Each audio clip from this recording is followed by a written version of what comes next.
오늘은 기독신문 더 이상 이래서는 안 된다 두 번째 논평을 시작하겠습니다. 지난 논평에서 말씀드렸다시피 기독신문사 이사의 정관 규정과 총회 규칙에 명시된 규정에 따르면 기독신문은 발행인인 총회장을 비판할 수가 없습니다. 이처럼 기독신문사 이사 정관 규정과 총회 규칙에 명시된 규정들 외에도 기독신문이 발행인인 총회장을 비판하거나 총회 정책을 비판해서는 안 될 또 다른 법적 이유와 현실적인 이유들이 있습니다. 기독신문사 정관 제1장 1조에 보면 본회는 재단법인 대한예수교 장로의 총회 유지재단 기독신문사 이사회라 칭한다. 이 명칭에 대한 규정이 있습니다. 총회가 총회의 기관으로 기독신문사를 설립을 했는데 왜 유지재단 이사회 소속으로 했을까? 이 의문점을 갖지 않을 수 없습니다. 그런데 기독신문사는 기독신문사 독자적으로 신문을 발행해서 운영할 경우에는 기독신문사는 어떤 법률 행위를 할 수가 없게 됩니다. 법인 안에서만 법률 행위를 할 수 있습니다.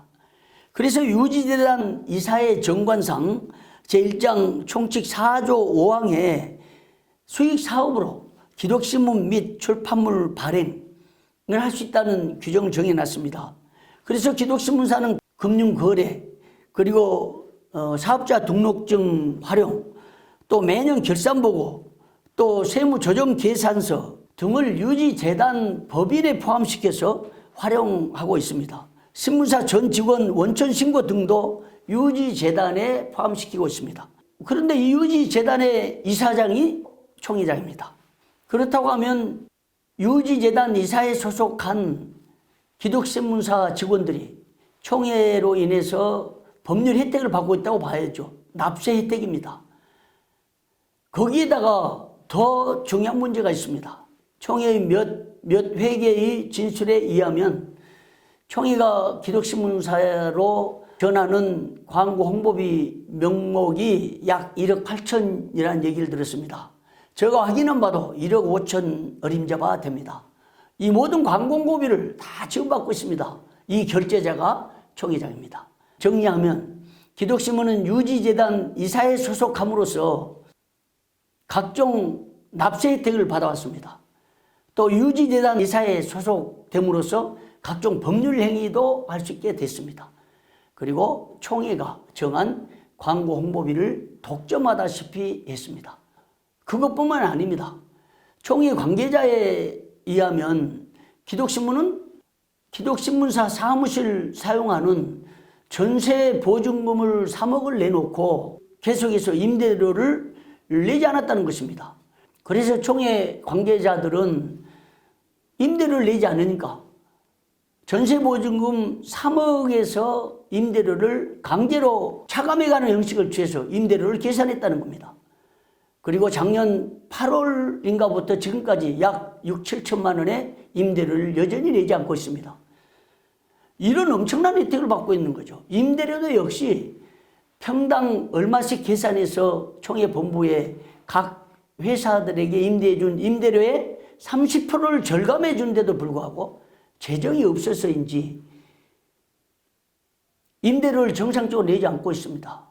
정리하면 이렇습니다. 기독신문사는 총회 규칙에 의거 독립된 기관인데 신문사 직원들에게 법률행위, 절세 혜택 등을 부여하기 위해서 유지재단 이사에 소속할 수 있도록 특별한 혜택을 줬습니다.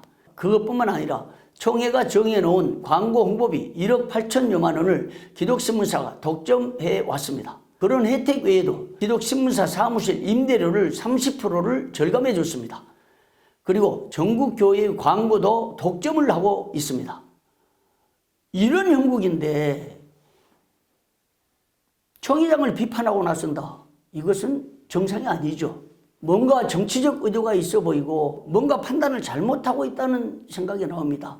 거기에다 기독신문사는 전국교회 광고를 독점하고 총회의 재정 광고 홍보비를 독점하고 임대료를 싸게 해주는 특혜를 받고 있는데도 어찌된 영문인지 임대료조차 내지 못하고 총회에다가 손을 벌리고 총회 지원이 없자 총회 재정 담당자를 감사 요청하는 황당한 일이 벌어지고 있다니 납득할 수 없는 일입니다. 우리 총회가 전국교회에서 낸 세력인 헌금 중 일부를 기독신문사 운영을 위해서 지원해야 한다는 것은 있을 수 없는 일입니다. 기독신문사 더 이상 이래서는 안 됩니다. 다음 시간에는 기독신문사의 재정 문제의 허점, 기독신문사의 방대한 인사구조, 기독신문사의 지사 운영의 문제점, 그리고 각종 구조적인 문제점들을 가지고 계속 논평해 나가겠습니다.